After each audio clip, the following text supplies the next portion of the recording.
Hello students, good evening. आज हम जो पढ़ने जा रहे हैं वो है nutritional requirement of A bacteria.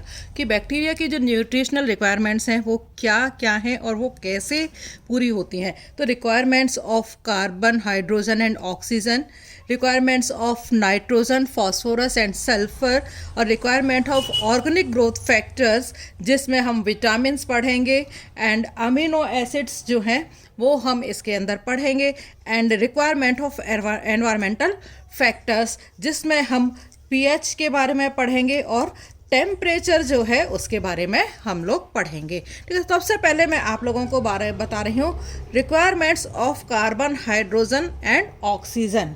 ठीक है, ये ज़्यादातर ये तीनों सब्सटेंसेस जो है कार्बन, हाइड्रोजन और नाइट्रोजन एनवायरनमेंट में एक साथ में हो पाए जाते हैं, और इनकी जो सप्लाई होती है बैक्टीरिया को वो भी सामान्यतः एक साथ ही होती है। कार्बन की ज़रूरत जो होती है बैक्टीरिया को वो उसके कार्बन स्केलेटन जो है इनका, उनके लिए ज़रूरत होती है। तो वे पदार्थ जो कार्बन को उपलब्ध करवाते हैं उनसे ही ऑक्सीजन है और हाइड्रोजन की जो ज़रूरत है वो भी पूरी उनकी हो जाती है। यूजुअली जो सभी बैक्टीरियाओं में जो CO2 को स्थिरित किया जाता है और इनसे फिर ऑर्गेनिक सब्सटेंसेस का संश्लेषण जो है वो किया जाता है। मींस जो बैक्टीरिया है वो CO2 को लेते हैं और उनसे ऑर्गेनिक सब्सटेंसेस का जो निर्माण है वो करते हैं। तो परिभाषा के अनुसार जो केवल ऑटोट्रॉफ्स हैं वो ही CO2 को सी के कार्बन के स्रोत के रूप में प्राप्त किया जाता है। ऑटोट्रोफ्स जैसे कि प्लांट्स होते हैं, तो वो अपना फूड कैसे बनाते हैं आप लोगों को पता है। फोटोसिंथेसिस, सनलाइट की प्रेजेंस में वो अपने फूड का निर्माण जो करते हैं वो CO2 प्लस H2O के साथ मिलकर के वो ग्लूकोज का निर्माण करते हैं। तो यहाँ पर CO2 जो है वो एक इनऑर्गेनिक सब्सटेंसेस है और उसके साथ में मिलकर के जब निर्माण होता है ग्लूकोज का वो एक ऑर्गेनिक सब्सटेंसेस हो जाता है। तो जो ऑटोट्रॉफ्स होते हैं वो CO2 को यूज़ करते हैं अपने फूड के लिए। तो इस तरह से जब प्लांट्स अपने फूड का निर्माण करते हैं तो उसमें जो सनलाइट है वो फिर केमिकल एनर्जी के अंदर बदल जाती है। तो न्यूटन के लॉ के अकॉर्डिंग कोई भी जो एनर्जी है ना तो उसको नष्ट किया जा सकता है ना ही उसको हम क्रिएट कर सकते हैं, बस वो अपना रूप बदलती है। मीन्स एक फॉर्म से वो दूसरी फॉर्म में चली जाती है। न्यूटन का दूसरा नियम ये भी कहता है कि जब भी कोई एनर्जी एक फॉर्म से दूसरी फॉर्म में बदलती है तो उसमें थोड़ा ना थोड़ा सा भाग जो है उसका नष्ट हो जाता है, वो एनवायरनमेंट जो है वो उसको ले लेता है। तो मीन्स कहने का क्या मतलब है, जो ऑटोट्रॉफ्स होते हैं वो एनवायरनमेंट की कार्बन डाइऑक्साइड को अपना फूड बनाने के काम में लेते हैं। मीन्स कार्बन डाइऑक्साइड का जो C होता है उसको वो एज ए कार्बन के सोर्स के रूप में लेते हैं और अपना फूड बनाते हैं। तो इस तरह से अनेक जो बैक्टीरियाज हैं वो ऑटोट्रॉफिक होते हैं। ज़्यादातर जो फोटोसिंथेटिक बैक्टीरियाज होते हैं जो कि इनऑर्गेनिक सब्सटेंसेस के ऑक्सीडेशन के द्वारा एनर्जी प्राप्त करते हैं ना। दूसरा जो है जो ऊर्जा, यदि हम देखें तो ये CO2 का जो यूज़ है, रिडक्शन का जो यूज़ है वो काफ़ी महंगा पड़ता है। तो इसलिए ज़्यादातर जो माइक्रोब्स हैं वो CO2 को एज ए कार्बन सोर्स के रूप में नहीं लेते हैं, बल्कि अन्य जो रिड्यूस्ड कॉम्प्लेक्स मॉलिक्यूल्स जो हैं उनको अपने कार्बन सोर्स के रूप में लेते हैं। तो ये बैक्टीरिया या ये ऑर्गेनिजम्स जो पूर्व निर्मित कार्बनिक पदार्थों को कार्बन के स्रोत के रूप में उपयोग करते हैं उनको हेटेरोट्रॉफ्स कहते हैं। ठीक है, मीन्स जो फूड बना है, एग्जाम्पल जो प्लांट्स ने फूड बना है उसको दूसरे लोग लेते हैं। जो फूड प्लांट्स में बना है वो किस तरह का बना हुआ है, वो एक ऑर्गेनिक फूड होता है, ऑर्गेनिक सब्सटेंस होता है जिसको कि दूसरे लोग लेते हैं। तो इस तरह से जो बैक्टीरिया है या कोई भी जीव है वो दो तरीके से अपना खाना बनाता है, या तो फिर ऑटोट्रॉफ्स के द्वारा ऑटोट्रॉफ होते हैं या फिर वो हेटेरोट्रॉफ होते हैं। ऑटोट्रॉफ में CO2 को यूज में CO2 का जो कार्बन होता है उसको यूज में लिया जाता है, और हेटेरोट्रॉफ्स जो होते हैं जो उनके द्वारा बनाया गया फूड जो होता है जो कि कार्बन के ग्लूकोज की फॉर्म में होता है, ऑर्गेनिक पदार्थों के सब्सटेंस के रूप में होता है, उसको वो काम में लेते हैं। तो ज़्यादातर जो हेटेरोट्रॉफ्स बाय माइक्रोब्स हैं वो ऑर्गेनिक सब्सटेंसेस को कार्बन और ऊर्जा दोनों के सोर्स के रूप में वो लेते हैं। फॉर एग्जांपल जैसे कि ग्लाइकोलिसिस के दौरान ऊर्जा की उत्पत्ति होती है, एटीपी एवं एनएडीएच के रूप में होती है, और साथ ही कार्बन कंकाल का बायोसिंथेसिस भी किया जाता है। तो जो माइक्रोब्स होते हैं उनमें कार्बन सोर्स के उपयोग के लिए बहुत ज़्यादा फ्लेक्सिबिलिटी या प्रत्यास्थता पाई जाती है। प्रत्यास्थता पाए जाने से मतलब है कि प्रकृति में पदार्थ को कार्बन का बना हुआ कोई भी पदार्थ ऐसा नहीं है जिसको कि माइक्रोब्स के द्वारा यूज नहीं किया जा सकता हो। मींस जो एक्टिनोमाइसिटीज के मेंबर हैं वो एमाइल अल्कोहल, पैराफिन और यहाँ तक कि जो रबर के अणुओं को का भी वो विघटन कर देते हैं। सीडोमोनास सिपेसिया जो है वो लगभग 100 विभिन्न प्रकार के जो ऑर्गेनिक सब्सटेंसेस को कार्बन के सोर्स के रूप में या कार्बन को एक तरह से एनर्जी सोर्स के रूप में वो काम में लेते हैं। इवन मानव के द्वारा निर्मित जो प्लास्टिक है और डीडीटी का विघटन भी कुछ जीवाणुओं के द्वारा होता है। तो कुछ जीवाणु जो है बहुत ही कम प्रकार के ऑर्गेनिक सब्सटेंसेस का डिकम्पोजिशन करते हैं और कुछ बहुत सारे ऑर्गेनिक सब्सटेंसेस का डिकम्पोज वो कर सकते हैं।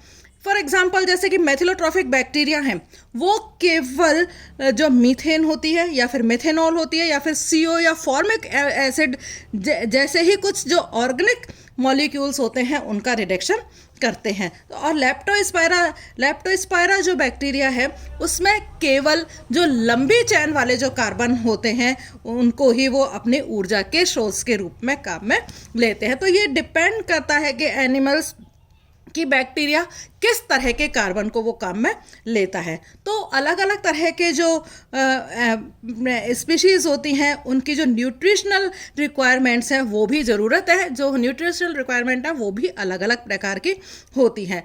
लेकिन ये भी देखा जाता है कि जो माइक्रोब्स हैं उनके अंदर म्यूटेशन जो है वो भी पाया जाता है, और म्यूटेशन होने की वजह से जो इनकी न्यूट्रिशनल रिक्वायरमेंट्स जो होती हैं वो भी इनके अंदर बदल जाता है। तो वे सूक्ष्मजीव जिनके द्वारा उपयोग में लिए जाने वाला पोषक पदार्थ व्यापक रूप से अन्य जीवों के द्वारा भी उपयोग में लिया जाता है, तो इस प्रकार को हम क्या कहते हैं, सूक्ष्मजीव प्रोटोट्रोफ इसको हम कहते हैं। ठीक है। और यदि किसी प्रोटोट्रोफ सूक्ष्मजीव में उत्परिवर्तन हो जाता है और म्यूटेशन हो जाता है तो इसमें ग्रोथ और रिप्रोडक्शन के लिए जो आवश्यक मॉलिक्यूल्स होता है उनका संश्लेषण ये नहीं कर पाते हैं, फिर ये जो इन ज़रूरतों को वो अपने बाहर के एनवायरनमेंट से पूरा करते हैं। तो इस तरह के बैक्टीरियाज को जो अपने पोषक पदार्थों की प्राप्ति अपने चारों ओर के एनवायरनमेंट से करते हैं उनको हम ऑक्सोट्रोफ्स कहते हैं। ज़्यादातर सभी माइक्रोब्स जो हैं उनमें अमीनो एसिड्स के संश्लेषण की क्षमता पाई जाती है। सामान्यतया जो म्यूटेशन के द्वारा जो आवश्यक अमीनो अम्लों का संश्लेषण जब रुक जाता है तो माइक्रोब्स जो हैं वो इन अमीनो एसिड्स के प्रति भी ऑक्सोट्रोफिक हो जाते हैं। मींस जब वो उनका म्यूटेशन हो जाता है तो वो उन कुछ जो अमीनो एसिड्स हैं उनका निर्माण नहीं कर पाते हैं और वो अपनी ज़रूरत की चीज़ों को वो बाहर के एनवायरनमेंट से लेते हैं। तो इस तरह से कार्बन के साथ साथ ही उनको हाइड्रोजन और ऑक्सीजन की सप्लाई भी होती है। तो बेसिकली कार्बन क्या है, जो ऑटोट्रॉफ्स हैं वो उनको इनऑर्गेनिक सब्सटेंस जो कार्बन डाइऑक्साइड होती है उसके द्वारा लेते हैं, और जो हेटेरोट्रॉफ्स हैं वो कार्बन की बने हुए जो ऑर्गेनिक चीज़ें होती हैं, ऑर्गेनिक सब्सटेंसेस जो होते हैं उनके द्वारा कार्बन को काम में लेते हैं। नाउ दूसरी जो रिक्वायरमेंट होती है नाइट्रोजन, फास्फोरस और सल्फर की ज़रूरत बैक्टीरियाज को होती है। क्यों ज़रूरत होती है नाइट्रोजन, फास्फोरस और सल्फर की? कि शरीर के अंदर जो अमीनो एसिड्स पाए जाते हैं, जो प्यूरिन्स पाए जाते हैं, जो पिरिमिडीन्स पाए जाते हैं, कार्बोहाइड्रेट, लिपिड, एंजाइम्स, ये सभी किसके द्वारा इनका निर्माण होता है? इनमें नाइट्रोजन की ज़रूरत होती है और नाइट्रोजन के ये बने हुए होते हैं। तो नाइट्रोजन को पाने के लिए बैक्टीरियाज में 2 विधियों का यूज होता है। कौन कौन सी है? एक तो है by symbiotic nitrogen fixed bacteria और दूसरा है by free living nitrogen fixing bacteria. Means कुछ बायोमाइक्रोब्स ऐसे होते हैं जो कि सिम्बायोटिक होते हैं। आप लोगों को बहुत अच्छी तरह से पता है राइजोबियम का एग्जाम्पल, जो कि मटर के प्लांट्स की जड़ों की जो गांठें होती हैं उनके अंदर पाया जाता है। ये बैक्टीरियाज जो हैं नाइट्रोजनेज एंजाइम की प्रेजेंस में नाइट्रोजन को अमोनिया में चेंज करने का काम करते हैं और अमोनिया का उपयोग फिर अमीनो एसिड्स बनाने में किया जाता है। तो अमीनो एसिड से फिर क्या किसका संश्लेषण हो जाता है?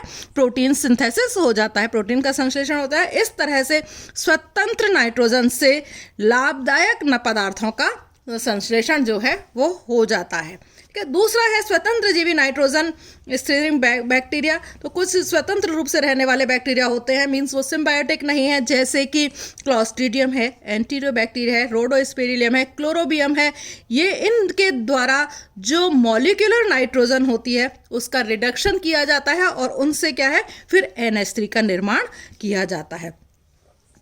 इसी तरह से कुछ जो कीमो और ऑटोट्रॉफिक बैक्टीरिया जो होते हैं, जैसे कि नाइट्रोसोमोनास जो होता है, वो अमोनिया को अमोनियम आयन में ऑक्सीकृत कर देते हैं और फिर ये अमोनियम आयन ऑक्सीडाइज्ड होकर के NO2 का निर्माण करता है और जिससे कि फिर एनर्जी रिलीज होती है। इसी तरह से जो मृदा में पाए जाने वाले जो बैक्टीरिया हैं, जैसे कि नाइट्रोबैक्टर है, वो नाइट्राइट को नाइट्रेट आयनों में ऑक्सीकृत कर देते हैं। तो नाइट्राइट से ऑक्सीडेशन होता है नाइट्राइट बैक्टीरिया का के द्वारा, तो नाइट्रेट में वो बदल जाता है, साथ ही एनर्जी भी उनसे रिलीज होती है। तो जिन नाइट्रेट आयनों का यूज़ नहीं होता है उनको वापस से NH3 में रिडक्शन कर दिया जाता है, NH3 में वो बदल जाते हैं और यह प्रोसेस क्या कहलाती है?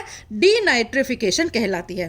ठीक है, तो यह रूपांतरण जो है थायोबैसिलस और सीडोमोनास जैसे जो सॉइल बैक्टीरिया हैं उनके द्वारा होता है। तो जो नाइट्रेट है जो कि जिसका यूज़ नहीं हुआ है वो डीनाइट्रीफाइंग बैक्टीरिया के द्वारा किस में बदल जाता है? वापस अमोनिया में बदलेगा पहले और फिर अमोनिया के अंदर बदल जाता है और साथ में एनर्जी भी रिलीज होती है। Thank you.